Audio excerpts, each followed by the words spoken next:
Notice now my hands are above my head, but I actually haven't done anything with my shoulder angle.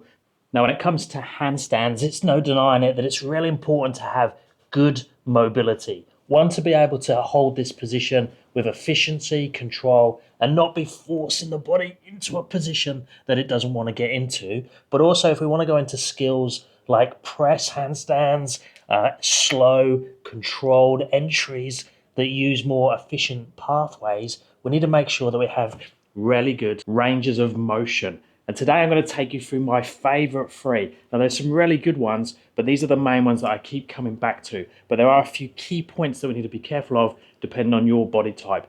The three key moves are the Jefferson curl. Now, that's going to work our forward fold, so our hamstring and calf flexibility, but also our spinal articulation or spinal movement. Then we have the thoracic extension, which really focuses on this upper back area from the back of my neck to the bottom of my ribs. Now, a lot of people think that they're lacking shoulder flexibility, but it's actually thoracic flexibility, often related to postural imbalances and just years of being in this position and then trying to force the hands above our heads. But the main goal there is to give efficient overhead mobility or range of motion. And then if we want to do any type of straddle jump, straddle press, or straddle handstand, we need to be opening those legs up nice and wide and be able to fold back and forth. So that's going to just give us our wide straddle. I'll call it pathway. Okay, so first of all, we can use the Jefferson curl as a bit of an assessment. See what type of mobility you have through the spine and also what's your depth like in a forward fold. Now, straight away, if you have any spinal low back issues, spinal pathologies, or any reason that your body just doesn't like to fold, then I'd highly recommend that you first get the go-ahead from someone that can assess you in person and check this is okay for you. If you've got super tight hamstrings, you're probably better off doing something like this, where you're doing this type of thing, locking the knee backwards and just starting to come down with a flat low back and really focusing on one leg. The elevated version is really good. If you have a higher box, stick your foot on the higher box like this, same thing. So I'm trying to keep the spine flat and just working on that single leg hamstring. I can isolate both sides. And then if you're super, super tight, you might want to do something like this. Now, this is great if you've had anything like a disc bulge, or even if you've got a disc bulge, going into something like this, where this leg stays straight on the floor, the spine is completely level, and then I'm just in this position and I slowly move closer and closer to whatever I have the foot up on. But if you're a bit more happier to fold, then let's go through the Jefferson curl. So we're going to jump up on something. These IKEA steps work amazing for this. I really should be sponsored by IKEA. Okay, bend the knees in this position, and then all we're going to do to start with is look at our spinal movement. Now, the reason we bend our knees is it's much easier to move the spine by itself and focus on that. If I lock the knees back straight away, I'm making myself rigid. So I want to focus first on that spinal mobility. So soft knees, then I'm going to take chin to chest. So I'm trying to get as much flexion through the upper neck as I can. So there, or the neck, not the upper neck. And then I'm going to push through the back, through my upper back position, again trying to get as much flexion as I can, slowly coming down, same thing. So you can see each segment of my spine is like turning over, like rolling a newspaper, coming down, more through the mid back, now through the low back. Now if I feel like I'm a bit tight or stuck there, I can try and work out how I can get more flexion through there, but ideally we should be trying to move each segment one by one. In reality, you're going to have areas that move in chunks, and then you're going to have other areas that like to move. But let's watch it on the way down. Really good to video from the side so you can see what's happening. Go all the way down. Now, once you get to this position, now I can feel it's just getting through my low back now. Once it's finished the low back area, then I'm going to push my knees into extension. So I've gone backwards. So now I'm not using the knees to help me get down any deeper. I'm really relying on my calf and hamstring flexibility to go into a deeper forward fold. Now, if I look here like this in this position, look at this space as potential. If we can close this gap and bring the stomach to the thighs, the chest towards the knees, and then just extend down further in that position, we're going to have two long lines. So that gap is our potential for how deep we can go. And then we just hang out in that position with the knees locked backwards. Just be careful you're not doing this.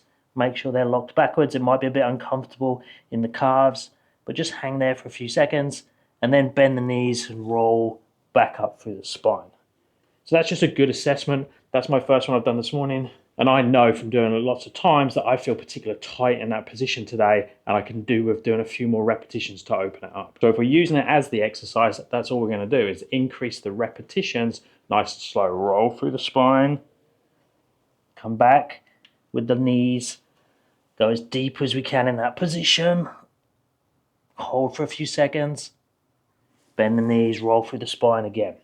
Now, if I'm more comfortable here and I'm happy with this, it feels nice, I've done it a few times, and I'm happy to make it more intense, I can just add a weight to that. So I might start with something like 5 to 10 kilos. This one's 10, exactly the same, but now my hands are being pulled down by the weight. Chin to chest, knees soft, roll through the spine, lock the knees backwards, go as deep as I can in that position, then bend the knees, come back up again. Now, if you're really comfortable in the position, I'm a big fan of using a barbell. So the barbell can stay nice and close to your body and it doesn't stick out at all at the bottom. So if you're getting close to the floor with your hands, it's not going to get in the way. So same thing, soft knees, chin to chest, roll through the spine, all the way down, lengthening, locking the knees backwards, going as deep as I can there.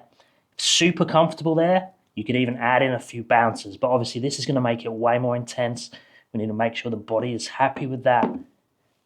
And then bend the knees, come all the way back up. Now, if you're flexible enough, it will turn into a low back stretch. So you're really just trying to lengthen that spine in that last part, but that's if your hamstrings and your calves are fully open. And also be careful if you are already very flexible, but not so conditioned to more mobility training, so movement through ranges of motion and increase in strength through ranges of motion. Don't jump in with a 20k barbell. Do a few reps with like a 2-3 kilo dumbbell and slowly increase. Just listen to your body. So that's the Jefferson curl. Let's next go through the thoracic extension. So our thoracic spine. So I'm not great with my THs, so it's thoracic extension. So this is basically where our ribs are. So most of us are in this position for most of the day, whether we're working, whether we're watching TV, on our phones, or just hanging out in this position. And if we try and extend our arms in this position, notice I can't lift my arms up any higher. And I might think that I am lacking in shoulder mobility or shoulder flexibility. So I think I want to isolate the shoulder and open that up. In fact, if I increase my thoracic mobility, so open the chest and the upper back up, notice now my hands are above my head, but I actually haven't done anything with my shoulder angle. My shoulder angle stayed the same, and I've just opened up my spine. So that's the bit that's really, really important for most people. You can actually injure your shoulder being in this position and trying to force the shoulder open. So opening up our thoracic is very, very important. And we can go into things like passive hangs and other stretches, but my favorite is always the foam roller, yoga block, or just something to put into that thoracic and slowly open it up. Now you've probably got one of these at home. If not, you'll have a basketball or something like a dead ball. Anything can work. It just needs to sort of fit with your mobility at the moment. If you're using a really sharp corner that's like a yoga block, this can be quite aggressive, quite painful, where something softer, like a bigger, not so aggressive point, something that's more curved, is obviously going to be much nicer. My favorite would be one of these, the foam roller. Now you can now buy these from so many places. They're much easier to get hold of than they used to be. So all we're going to do to start with is just lay down with our thoracic, our ribs, on the roller. I'm just going to be in that position. Now you'll probably know straight away how tight or how uncomfortable you are in this position just by laying here.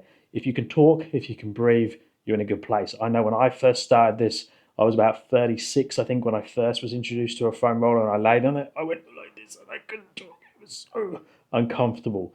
So now I've got very comfortable for being on them, but it's taken a while. So just bear that in mind, that it might take a little bit of time before you can really open up and relax over them.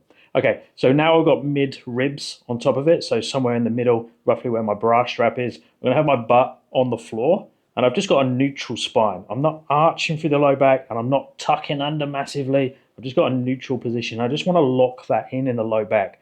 The risk here is as soon as I start to open up like this, is that I arch through my low back.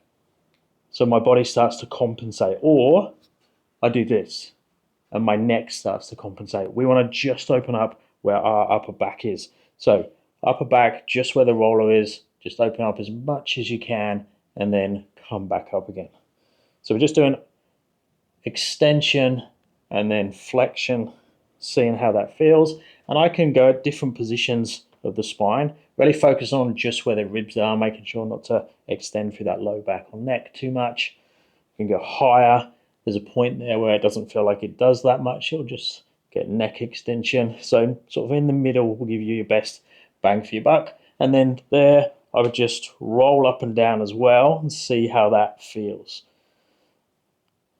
So once I've got a bit of a check-in of the position, then I can start to do either just repetitions there, or I can do holds. Now the holds are amazing, you just need something to hold onto. Now something that's fixed works really well. So if you've got something like stool bars, a squat rack, or something that's really heavy, that's gonna be your best choice. But ideally we wanna have at least a shoulder width hand position. If I just held onto this kettlebell in this position, my hands are gonna be like this, and I'm probably gonna bend the elbows. So what I'm gonna do is I'm gonna put a stick through here to allow me to have that hand position that I'm looking for. So now I'm just gonna thread the stick through there, and then I've got something I can hold on to. It's moving around, so it's not ideal. Ideally, that would be more fixed, but it will work for demonstration purposes, and I can make it work, I just can't pull it around too much. Okay, now we wanna set up so mid-thoracic is on there, like so, hands shoulder width apart. Now straight away, I'm getting a really good stretch in that position, just being there. This is anchoring me down. It's focusing exactly on that mid-thoracic where I'm tight, and I've got a good connection with the hips. I'm not arching through the low back. You can tell by my voice, it's actually a pretty good stretch. Now I can make it a little bit harder by trying to go into a posterior tilt and or straightening the legs. Now if I straighten the legs, the temptation is to really arch through the low back, so I'm gonna have to really squeeze the glutes here. But the cool thing with straightening the legs is we're making it more and more like that handstand position. So turning the glutes on, turning the abs on to tuck the pelvis under, not to go into extension. And I can hold here for time. Now if I'm going to do a longer hold there, it's probably good to get something underneath your head as well. So you could set up like so.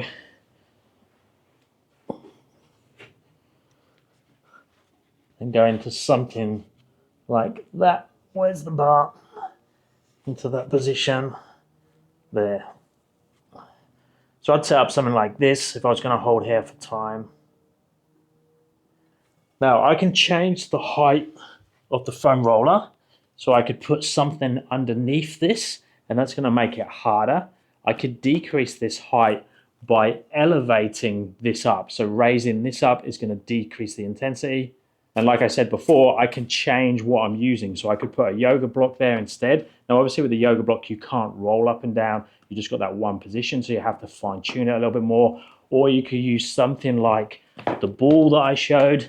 These work really well again, but just remember this is higher than the foam roller. So in some ways, this is going to be more intense. It's a bit squishy, so it might not be too bad actually. But yeah, now that's less intense in the thoracic now because that's softer, but it got a bit more intensity in the shoulders themselves. So you can see just by changing what I'm resting on changes the effect quite a bit. So you can play around with your setup to suit your body, how long you're going to hold. So if you're going to do shorter times, you can be more aggressive. If you're going to do longer times, you can be less aggressive, so less intensity. But I can already feel this is much easier overhead now. Next, let's look at the straddle good morning position. Now, you might not be up to the level where you're starting to do the press handstand. So being able to hold in this position or transition and enter the handstand like so. Now, if you're not at that level, I'd still highly recommend that you start working on this because this position takes time to get. And when your handstand has developed enough to start doing your press handstand drills, you're going to wish that you'd started this 6-12 months ago. So start sitting in the straddle position as soon as possible. Like the Jefferson curl, let's do an assessment first to check how your body is. So all we're going to do is sit down in a wide-legged straddle position and see what your position or your posture looks like. So you want to be as upright as you can. Now your body might look like mine did when I started and looks like this. Now you can see my spine is going in that direction. So we need to be very careful now. If I just start putting weight plates on my neck and try to pull down into this position, I'm probably going to end up hurting my neck, my spine, my low back, or I'm just not going to make much development. I'm probably going to get cramps in my abs just because I'm trying to squeeze myself into the position. Instead, I need to set up so I'm in this position. So if your position looks like this, where your low back is actually tilting in this direction, so you can feel like you can lean forwards, then you're in a much better position to start stretching with your butt on the floor like this. If you look like this, we need to make some adjustments to make it more comfortable for you to stretch, or even just hang out in that position. So that's where we need to elevate the hips and potentially bend the knees. So again, I'm going to set up in this position. If I still look a little bit like that, I could bend the knees and sit a bit more upright. So now you can see my low back is in a much better position. I can still feel the stretch in my adductors.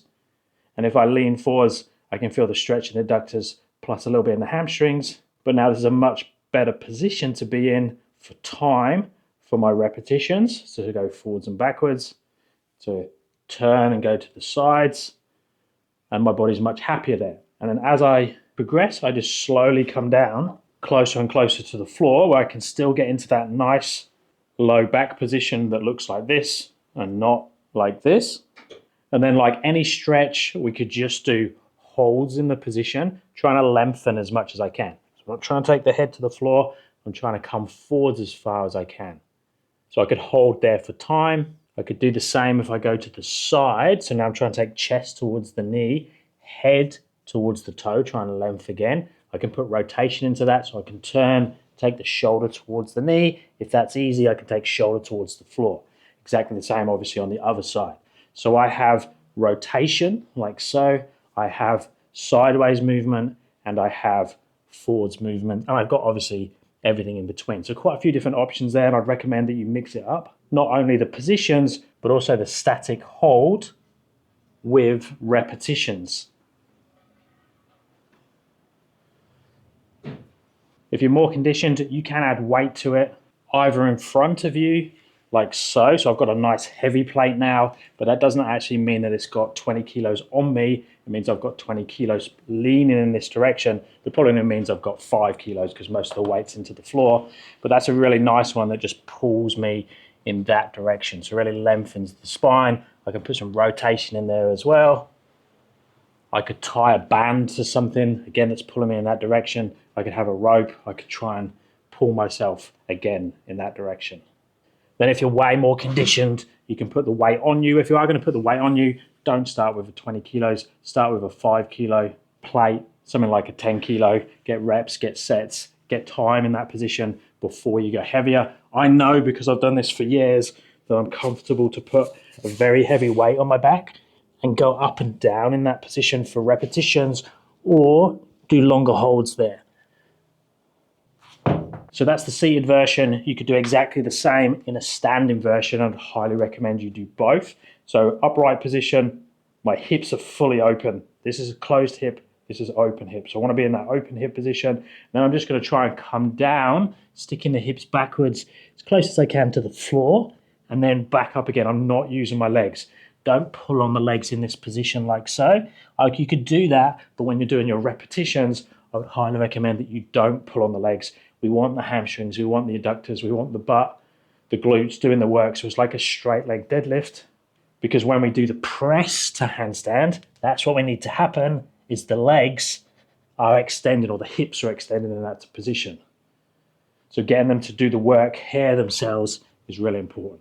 So they are my big three. I use them with every single client I've had. I use them with myself and have done for years now. Do be careful if you're a little bit tender around the spine for some reason. And that goes with all of these. If you have pain, stop. It's normal to have discomfort when you're stretching, but you should know the difference between like pain, this is not good for me, and discomfort, this is what I need to go through to stretch deeper. So don't hurt yourself in the position, but enjoy the journey, slowly increase the progressions. And if you have any questions, stick them down in the comments. If you're after more help with your training, check out my online coaching and my app. Links are all down in the description. I'll speak to you in the next one.